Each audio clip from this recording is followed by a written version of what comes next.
attenzione, perché ho voluto fare questa sequenza in coppia, oltre ai motivi di cui vi ho già parlato?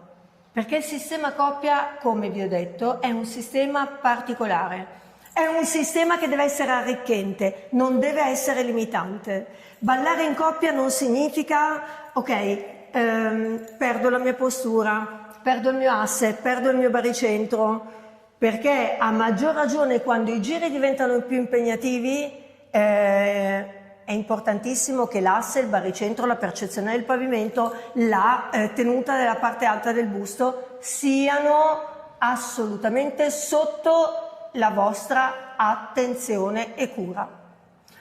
Notate quindi come già in un crossbody lead, perché già il crossbody lead dovremmo dedicare una puntata solo e esclusivamente al crossbody lead, ma non solo perché esista in tante direzioni, e lo faremo, vedrete che ci sarà un video che si chiama livello A1, che è relativo proprio al passaggio basico, cross chiuso e cross aperto. Poi vedrete che andremo sui vari livelli, sul livello B1, sul livello B2, eccetera, eccetera, per poter andare a parlare di crossbody lead a 180 gradi, 270, 360, e anche perché c'è un focus, vi do un input ora, che è importante tenere presente. Mi sposto da quest'altra parte. Quando noi balliamo il crossbody lead, il primo rischio che si corre è perdere postura. Il fatto di essere in coppia, specialmente quando siamo in posizione chiusa, molto spesso implica per alcuni questo: essere uno davanti all'altro e perdere la postura della parte alta. Sono in coppia. Ora, tu puoi essere, tu che sei la mia dama, tu che sei il mio cavaliere, puoi essere la persona che balla in questo modo? Non fatelo. Non sei quella persona lì. Il focus è su di te, sulla tua tenuta, sulla persona che sei, sul tuo centro. Notate come da subito, ma quando siamo a livello A1, principiante, il principiante quando prende la propria dama in coppia, certo ci sono tante componenti, perché poi è molto facile, no, parlare. E un insegnante, voi insegnante che seguite il canale, tenete molto da conto questo aspetto. Lo dico a me stessa, guardate, voi lo sapete, lo dico a me stessa. Teniamo in grande considerazione i nostri allievi e le loro percezioni. Quando un principiante si avvicina magari a un ballo di coppia senza aver mai ballato in coppia con un'altra persona, è complesso. Intervengono tante situazioni, tanti fattori. Poi certo dipende dalla persona, dal carattere di ognuno di noi, dal fatto che la compagna o il compagno si conoscano. Ma la prima cosa che noi possiamo insegnare è proprio, a maggior ragione no, nello stesso modo, ma forse a maggior ragione ai nostri bambini, quando li mettiamo in coppia, è proprio quello che ha fatto il maestro Mingarelli prima.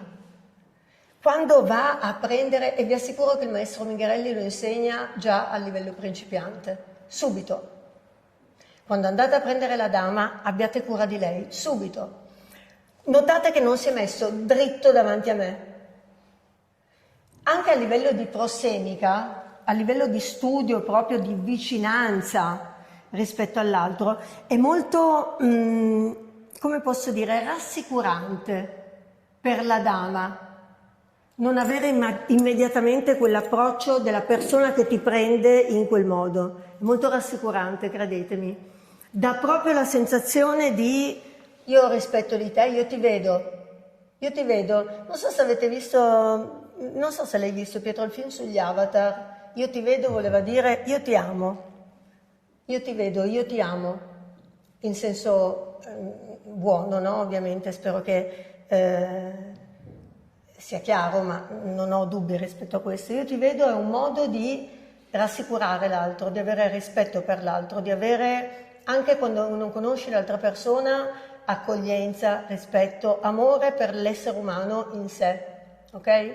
Quindi anche nel momento in cui andiamo a prendere l'altra mano, notate che il mio cavaliere, non modifica assolutamente la sua postura, non la modifica affatto, e la stesso faccio io. Non è così scontato, Guardate, le dame, già solo per il fatto che la posizione viene richiamata in avanti, rischiano di spingere le spalle in avanti, di perdersi, rischiano di abbassare la testa.